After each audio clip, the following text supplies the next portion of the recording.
I got the horse right here. The name is Paul Revere. Hello, racing fans, and welcome back to another edition of Handicappers Corner, brought to you by the Derby Bar and Grill. I'm Mike Heads, along with Drew Forster. We're going to go through the Saturday, September 26th races at Hastings. We do have 7 races on Saturday, 7 more on Sunday, and I know no stakes races this weekend, but still we got some nice hard trying claimers. Actually got some good high-end claimers running in a couple races too, but I know before we get into the action. Competitive fields, and speaking of stakes races, we're going to go back to last Sunday. Let's do a recap. It was Futurity Day. We did have 2. The first one we look at the Sadie Diamond Futurity for the girls. 9 horses lined up here. Horse to keep an eye on, of course, the 2, See You at Eau Claire, the 8, Snuggles. See You at Eau Claire didn't break great. No, but, she didn't. She down the 2-hole with the white blinkers. Does get up in there, but because Princess Katie actually outbroke her and kind of forced Princess Amadeo's Katie in the hand. 3-hole. You got Hippie, the 4. And the 6 horse was out there. Roses for Grace on the there were 4 across the track, but See You at Eau Claire got the lead. Princess Katie pushing through a pretty snappy opening quarter in 22 flat. Snuggles finds her way down to the inside under Rico Wolcott as he rides this track so well. But these 2 fillies do break off a little bit here from at the 3, coming up to the 3/8 pole. Right about now is a 3/8 pole, but See You at Eau Claire and Princess Katie traveling comfortably together. On a very sloppy track. Yes, it was very sloppy. Well, hopefully the video gets rolling. But this is another race where See You at Eau Claire, for me, just stamps herself as the best filly here. I think we're just going to cut. Oh, there we go. There we go. We're rolling. See You at Eau Claire built up a big lead. I know it's a little choppy, the old video, but we're relying on the internet connection problems today. But See You at Eau Claire, you can see from this picture here, she's drawing away, and there we go. We'll get back to it. It's okay. She wins it pretty comfortably. She ended up winning. Snuggles ended up making it interesting on the inside. Yeah. Was she coming running That's right, at her? actually, yeah. She did come running at her in the stretch. See You at Eau Claire found more. Went off by about a neck, but congratulations to Richard Hamill, Don Denard, Greg Tracy. The best 2-year-old filly. Yeah, no, she ran great. She ran huge. Daughter of Haynesfield, bought at the sales. She's out of the mare Sweetheart Rose, Todd Mountain Thoroughbreds. Congratulations. Up next will be the Jack Diamond Futurity. That was the next race, $100,000 on the line. Once again, over these sloppy track conditions. Actually, we got a huge downpour halfway through this race. Horse to keep an eye on here, the 7, Power Corrupt, and the 8 Stands in Command. Power Corrupt, just a huge effort from him on this day. Over a sloppy track, and right about here, just absolutely, the downpour comes. Yeah.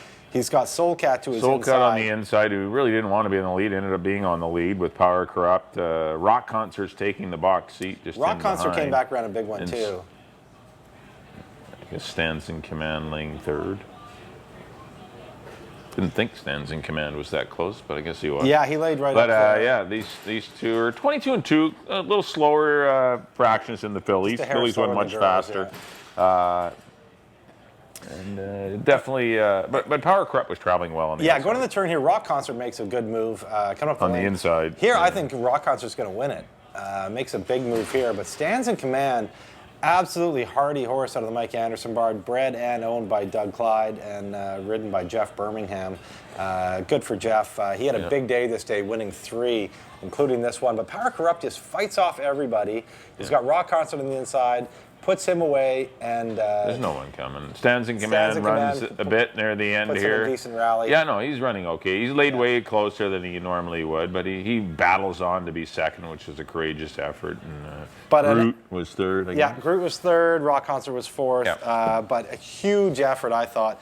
Definitely. By Power Corrupt. Congratulations, Mike Anderson, trainer. Doug Clyde. Jeff Birmingham, who had the big day, winning 3. And, of course, Doug Clyde, longtime supporter, owner, breeder here in BC, gets rewarded with his homebred Power Corrupt and the $100,000 Jack Diamond Futurity, the 75th running, I believe it was. 75th, 76th? I've seen a lot of them. I've seen half of them. You've seen all of them. I've seen half of them, not all of them. Jumping right into Saturday's race. His first race is a $16,000 non-2, non-3 for the BC bred event. Going a mile and a 16th, field of 5.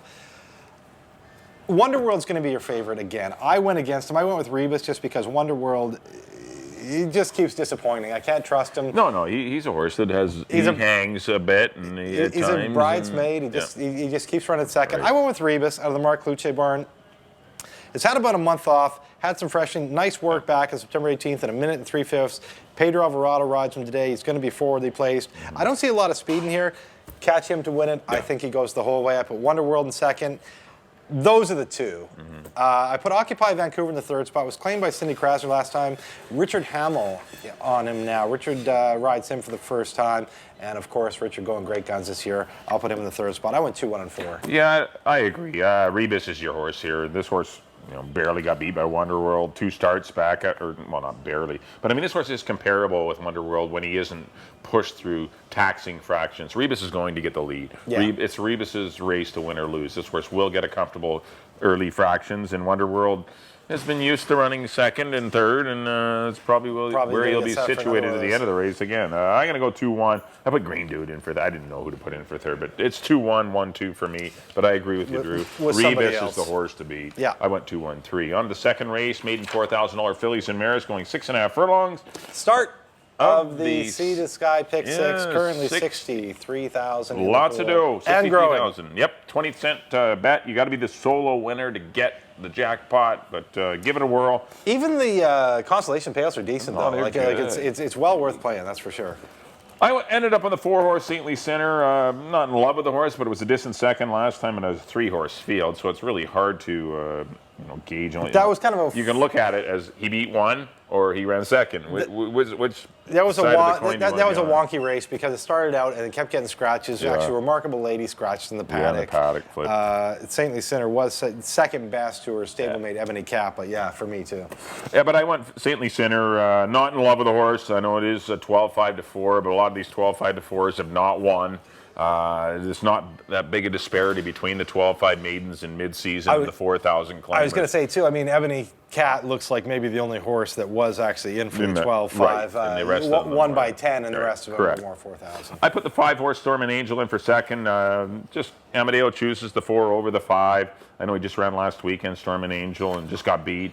But with St. Lee Center dropping in, I think, and Amadeo getting the choice of the 2. I'm going to go 4-5 and I put the 1-horse Remarkable Lady in for third. Hopefully she can make it out of the paddock. She was really a terrible filly. She was terrible. She was awful. Yeah. She was awful. I mean, she just was not happy in there. And hopefully she's on her best behavior. Threw herself on the ground. I know Dave was on the head end too. Like Dave was doing everything he could. And he's not a little guy. No, Dave's kind of a big gentleman that is very good with his horses, and hopefully the filly makes it out of the paddock. But I went 4, 5, and 1. I don't have a whole lot to add. St. Lee Center, as you mentioned, she's the dropper. She's the horse to beat her. I put Remarkable Lady in the second spot. Last time she ran for 4. She's good enough to win. If she gets all her marbles, if everything's right in her marbles, like she can win this race. She can beat St. Lee Center. Yeah, she only got beat a neck by Iraqi Princess in her last race. And then, as we mentioned, did scratch in the paddock last time. And I put Storm and Angel in for third. Same horses, I just flip-flopped the bottom 2. I went 4, 1, and 5 in the second on Saturday. On to the third, maiden 12-5, going 6.5 furlongs for older colts and geldings. I'll go with the Barbheads late daily double, or the second and third race. Yeah, Windstrong, definitely the horse to beat in here, I think. He's been running those 25s, which were basically maiden special weights. It was either 25 going or maiden special weight. They're the same race. Ran into the odds are good. Captain Jones, It's in Command, who came back to win for 25. Only got beat under 3 lengths in that race. Big effort. I mean, even his Buyers, 68s. He towers over the field. He's got to win this race. Pedro Alvarado rides him. Nice little easy work on September 6th in 1 minute and 1.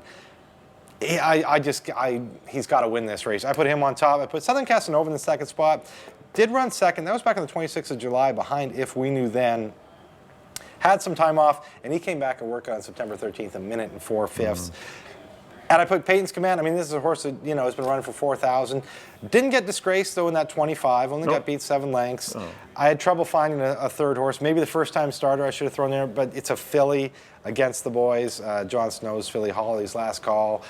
I went 6-5-1, but I really like Windstrong. Yeah, I agree. I think Windstrong's your horse to beat. He's been beaten a few times in a row, and sometimes when the maidens get beat a few times in a row and they try hard and they look to be in contention to win it and they don't win it, almost like their try level just decreases by 5 to 10% all the time. They just never seem to be able to win. They continue to run seconds and thirds. But I'm hoping that's not the case with him. He was running he's been fresh. He's been running against by far better horses. And he's been fresh, and he's had almost 2 months off. So Yeah, Comes back, works good. I think he's your horse. Yeah, I agree. Pedro Alvarado, you know, pretty positive rider switch. I got to go 6. I put the 5-horse Southern Casanova in for second. Good runner-up effort in Blinkers last time. I think that was by far his best run of his career.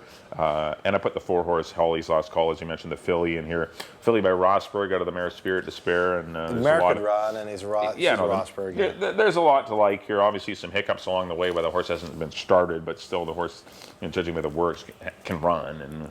And no mare races going at this level, so they want to protect her. Obviously, they don't want to run her for 4, so she's in this race, and I respect give her a shot in the first time. And Amadeo Perez, so give the horse a shot. 6-5-4 for me in the third. On to the 4th race. 6250 older horses going 6.5 furlongs, and I ended up on the 5-horse Teddy the Bear, shortening up from a mile and 16th to 6.5.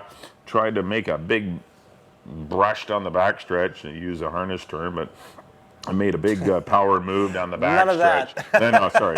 111 and change for the 3/4, and this horse was flattened out after that.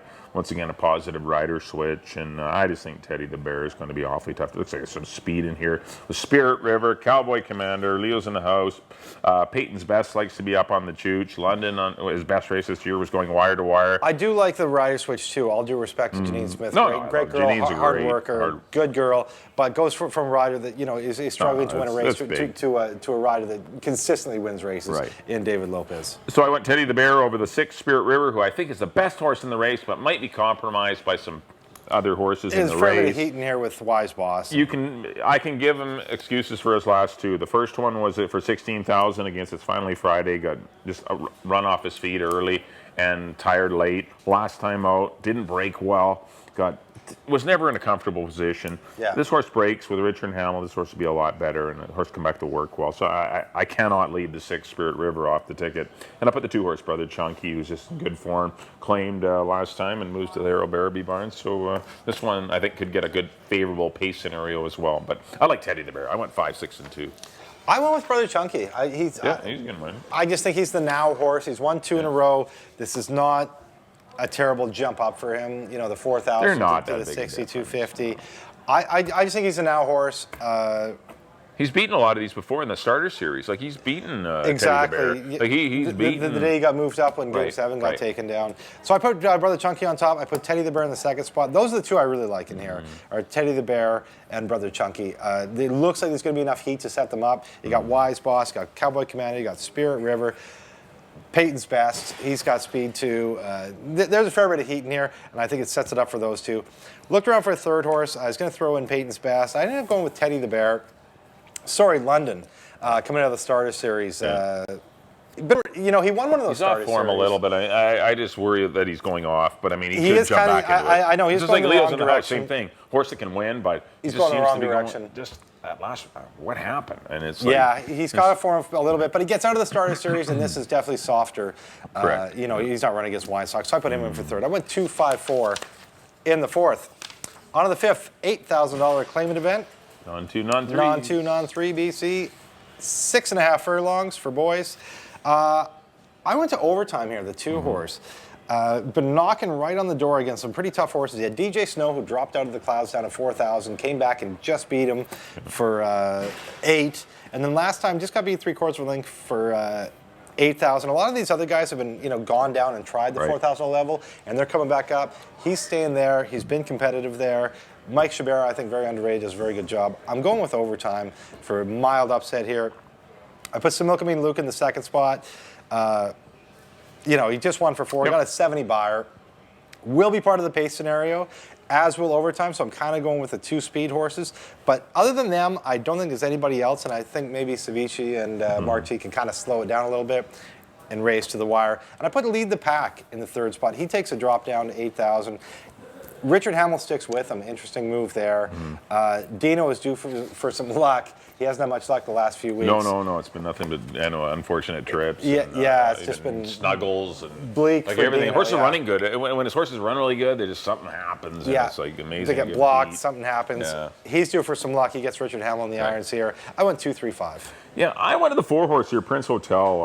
I really like the blinkers back off. The horse has been running against tough company. Way tougher company. Laguna Blaze, Wonder World, and Cat's on Fire. Those are way better horses. When the stake race was in only got beat 4.5 by Cat's on Fire. His best races were sprinting earlier this year without the blinkers, I thought, or a couple of his better races. And he's got blinkers off. Amadeo Perez, that's a plus. I think there's going to be a pace. Well, I'm sure there will be with overtime. Similkameen and Luke lead the pack, likes to show speed. And the outside two horses that are the filly, Quiet Finality, and the 10-horse Dealership, if it ever breaks, is also a pace horse. So I just think there's going to be a lot of, competition up front early, and Prince Hotel on the class drop might be able to, strike at a big price. And Amadeo rises off the pace horses so well. So I'm going to take a bit of a shot on Prince Hotel. I agree with the 2 overtime. That's your horse to beat. Big run going mile and 16th last time, battled every inch of the way and got beat, but still ran a courageous race. Give him the second spot, and I put Similkameen Luke. How can you fault a horse that runs in 16 and change? I don't care what price it's for. The horse ran in 16 and change and he looked figures good doing it. A handful here, I went 4, 2, and 3, but a very tough race to kick off your late pick 3. On to the 6th race. Got some $8,000 open claimers for a mile and a 16th.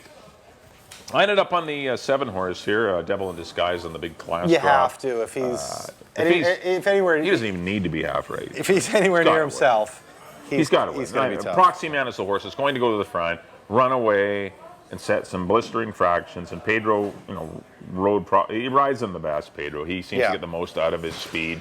Can kind of not take too much hold, but not let him run off too much. He has that nice little, nice hands. Gets him in a high cruising speed. Right. You can kind of sprint him on the 16th without being actually flying along. But Proxy Man's yours to beat. But I think Devil in Disguise is going to have him collared on the stretch turn and might be able to beat him. So, and I put him in the second spot, Proxy Man, and I put the 8-horse Ganby in for third. Always tough, Ganby, but does lose Pedro to the 1-horse Proxy Man. But Devil in Disguise is miles of the best in here. I went 7, 1, 8. He should be. I don't have a whole lot to add. Obviously, Devil in Disguise. I got Proxy Man in the second spot, too. He's going to get some distance in between himself and these other horses that might be insurmountable. Like Devil in Disguise is going to be too much horse for him, I think, but it's going to be tough for these other guys to catch him. And I put DJ Snow in the third spot. Shortens up. Didn't want to go a mile and 3. That horse made an early. I don't think he really wants to go a mile and a 16th. Yeah, made a big. But he can still run decent a mile and 16th. But a mile and 3/8. A little too far. It's too far for him. He goes back just. Talk's Charm is an interesting one we should touch on, just because. But the horse was scratched out of a race a couple weeks back. He was scratched last time because he colicked. Yeah. So. Hopefully better is in store for Talk. He's a really cool horse, and if he's on his game, he can run in there. He'll be running at the end, and he can make a big run. But I just worry that maybe he might need one. I went 7, 1, and 2 in the 6th. On to the nightcap. $4,000 non-winners of the year, going a mile and a 16th for older horses, or non-4. Yeah. I went to Bluegrass Man here. I just think he's keeps getting better. He's got improving form. He's getting closer to the wire. Got beat 3 lengths last time by Timber Topper. It's going long again. He won 3 races last year. He hasn't won one yet this year. I think he's due. I like the fact that Reyes sticks with him. I just put Bluegrass Man on top. He might be a little bit of a price. I put him on top. I put Lord Gallivic, who's probably going to be your favorite, even though he ran a clunker last time as the favorite. I'm terrible. He can do that. That's the thing. I can't trust him because when he looks like he should run a big one, then he just doesn't. I got him on the ticket, but I mean, so do I. But it looks like last time, like he should win for fun, and he just runs a clunker. I got him in second. I put Halo's Quest, another one that looks to be sitting on a win in the third spot. In kind of a muddled last race, I went with Bluegrass Man. I went 6, 1, and 3. Yeah, they're all coming out of the Timber Topper race. I went Halo's Quest. I thought he did all the fighting on the head end and 24, 48 flat. And he was always eyeballed the whole race. Lost second late to Bluegrass Man, but I just thought he did more running, and I'm going to try him to win it. I put Lord Harlow in the mix. Went blinkers off last time. Ran a lot better. Didn't have the best of draws. Got stuffed a little wide in that race, and I thought he was as good as anyone else coming out of the Timber Topper race. He's another one that can move forward. I don't want to get beat by him in the pick 6 if he's a horse that can win this race. This might be an all-button race in the last race. And I put Lord Gallivic in. I mean, so you can save yourself on the 5, I would say. What do you think? Yeah, What do you think? that's probably, Okay. it's probably a safe bet. Okay. But I was going to say, your horse, Minstrel's Time, that you picked a lot. I mean, Yeah. he's one that could jump up and win here. If the track's off, Yeah. he's got some good wet track form. I mean, right now the weather's been good, and the track is probably quite good right now. But we'll see how it is for the weekend. But as of taping, it's probably pretty nice right now. But but I went 3, 4, and 1. I went Halo's Quest. I think he's the speed of the race, going to get the lead and control a way easier early tempo than he did last time. So I'm going to go 3, 4, 1 to close out the Saturday program. That'll do it for our analysis. Up next on screen will be a quick recap of our selections. Back in race number 1, I went to the 2 horse. That was Erebus, 2-1-3. Race number 2, I went to the 4, Saintly Sinner, 4, 5, and 1. Race number 3, I went to the 6, Win Strong, over the 5, Southern Casanova, and the 4, Holly's Last Call. Race number 4, started a late pick 4, went to the 5, Teddy the Bear, 5-6-2 for me in the 4th. Race number 5 went to the 4 horse, Prince Hotel, on the class drop. To maybe upset the 2 horse Overtime, who's definitely a logical horse.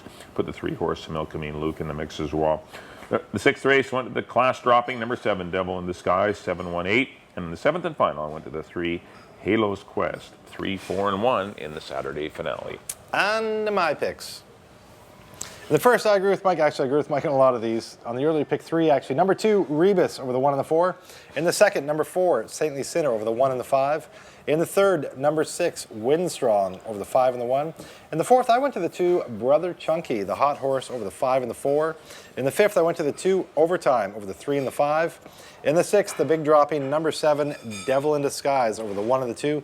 And the nightcap, I went to the 6, Bluegrass Man, over the 1 and the 3. Well, don't forget, everyone, it's a big Sea to Sky sweepstakes. Your pick 6 carryover, $63,000. One of these days, somebody's going to get Someone's going to be you got to be the lone winner. You got to be a solo winner. You still get a consolation. It's a 50-50 pool. 50% is carried over. 50% is paid out to the most amount of winners. But it's just a 20-cent wager. You can get a lot of coverage for not a lot of money. For like $20, you can get a pretty good ticket. Well, $20, you get 100 combinations, which is a lot. You can go 4 times 5 times 4 and 3 keys, or 4 times 5 times 5. You can get a lot of combinations. You can go deep in some races for $100, or for 100 combinations, which is only $20. So there is a lot. You can scout through it, and perhaps you can be the lucky winner, because you don't get that many chances to make, on a $20 or $40 wager. To try and take home about get $75,000 or $80,000. Exactly. I mean, that's so cool, and that's the excitement of the wager. Once again, that's the Sea to Sky pick 6, which the carryover currently sits at $63,000 going into the Saturday program, which starts at $150. So it should be a lot of fun this weekend. We also have Sunday racing, 7 races starting at $150 as well. On behalf of Drew, thanks everyone for tuning in. We'll see you next time here at the Derby Bar and Grill for Handicappers Corner.